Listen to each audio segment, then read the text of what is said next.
Welcome to this preparation video for the Trainer Skills Assessment Capacity Matrix.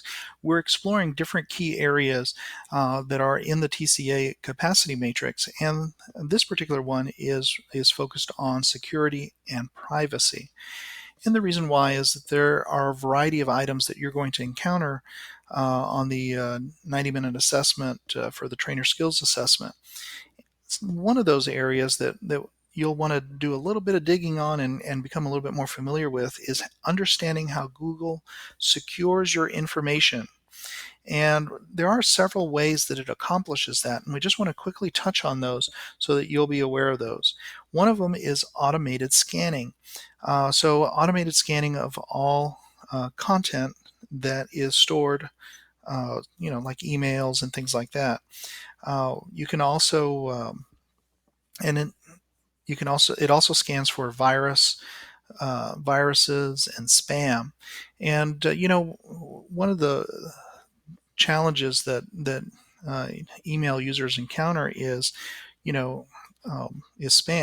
And spam has become an attack vector for hackers or malicious people that want to get your login credentials. They want to get your username, your password, and that way they can access all of the information that you have stored in your cloud storage accounts. And for some of us, we actually use our Google logins and passwords to connect to additional services.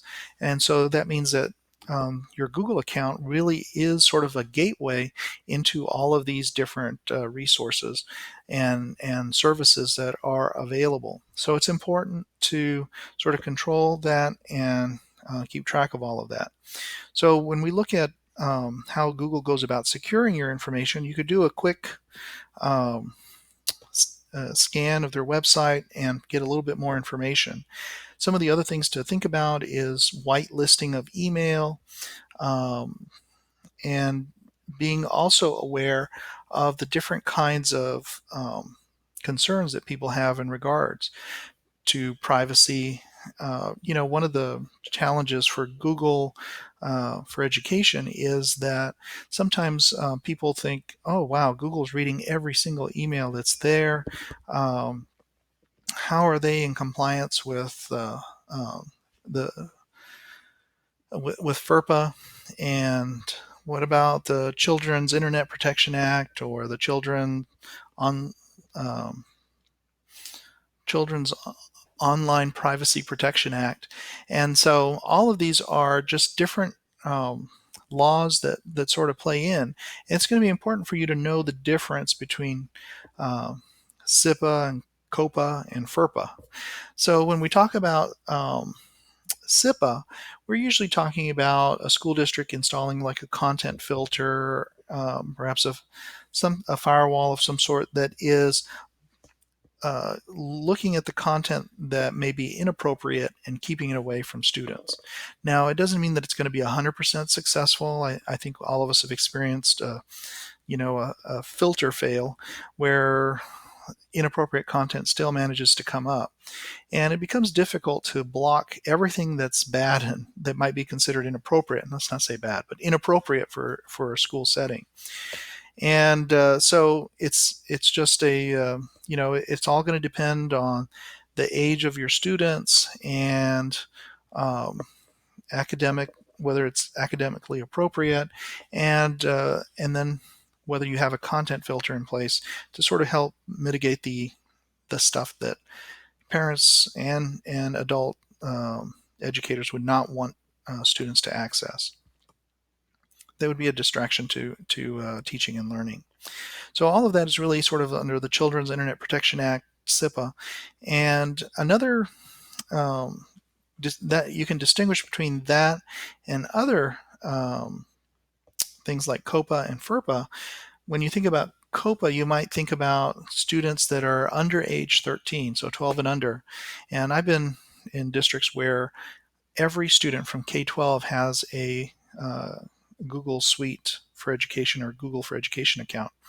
And that means that they are able to have their own account and log in and passwords, but that they are pretty much controlled. But you don't want to provide a lot of these resources unless you're doing it in partnership with the parent or the guardian of those students.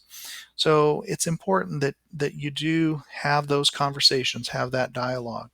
And it really isn't an option anymore whether to use or not use these things. Allowing my own opinions here to come into the video, but I just wanted to point that out, that students really need access, need to be able to build up the skills. It's part of digital literacy and digital citizenship to know how to work in that.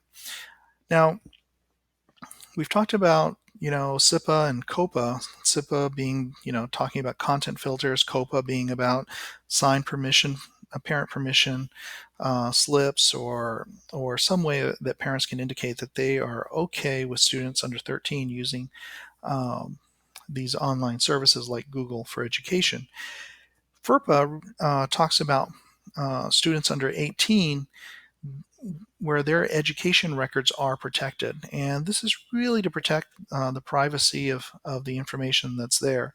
There's a lot more information that you can find online about FERPA. I'm sure that your school district or organization probably facilitates professional learning of some sort focused on FERPA. But we want to be able to distinguish between those three particular areas. Again, parents and sometimes staff members get a little concerned about that Google is maybe scanning or going through the contents of the information they're putting out there, and we just have to realize that a lot of this is necessary for virus and spam protection, and then of course whitelisting email accounts to facilitate sharing of information between different organizations. I can give you an example. We have another school district for some reason had picked up that they were sending out a lot of spam. Could be maybe one of their accounts was hacked, and so they're trying to email another school district that has Google Apps for Education or Google for Education, and Google is blocking them because it has perceive them as spam, or someone's marked them as spam.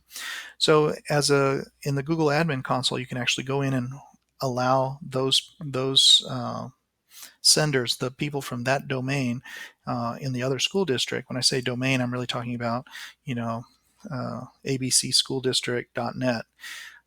It's whatever comes after the @ symbol in your email account, and allow those emails. We're whitelisting them. We're specifically allowing them to come through, even though for whatever unfortunate reason they have been labeled as spammers. And that's just a way of getting that over and being able to facilitate connections. Another important thing to think about in security and privacy, and just looking at the capacity matrix, is being able to describe Google's policy for protecting student data. You have to remember that school districts have a lot of control over the data that they put in there, and I guess the onus is on the school district to protect sensitive data that they may share about students and staff using Google systems, because we have to remember that Google doesn't actually own any of the data that is running through their systems, and they're very clear about that in their user agreement. And we just have to remember that it's up to the Google certified trainers as well as the school district to provide professional learning to staff and to provide learning opportunities to students, so that they understand that they don't want to post sensitive data unless that's something that has been allowed by policy or been permitted. One common example that I hear all the time is special education department. They want to talk about and gather sensitive information and put it into a Google Doc or a Google spreadsheet, and they ask, is that okay?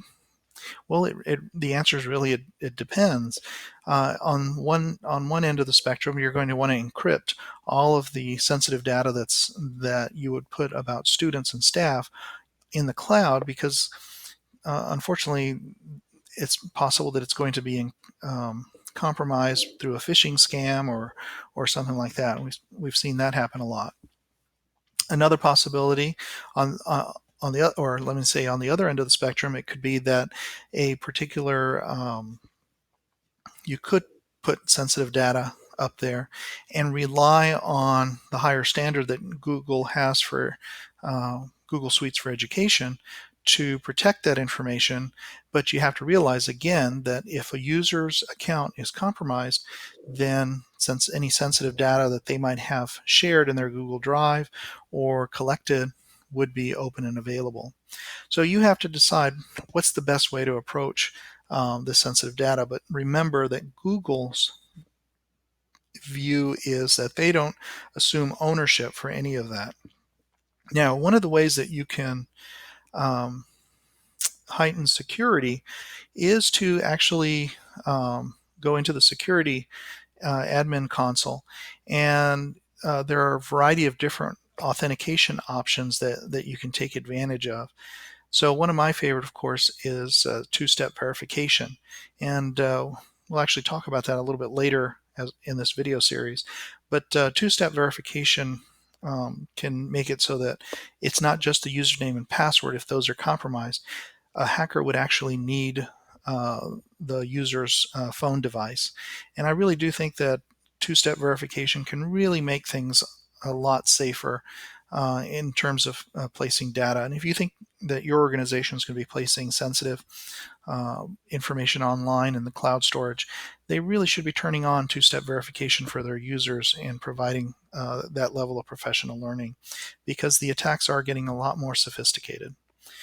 Well, thanks for watching and listening to this particular video overview of security and privacy. And again, this is just a quick intro. We're going to dive into some of the key areas that are covered in the capacity matrix for security and privacy, so that you can sort of see what that looks like.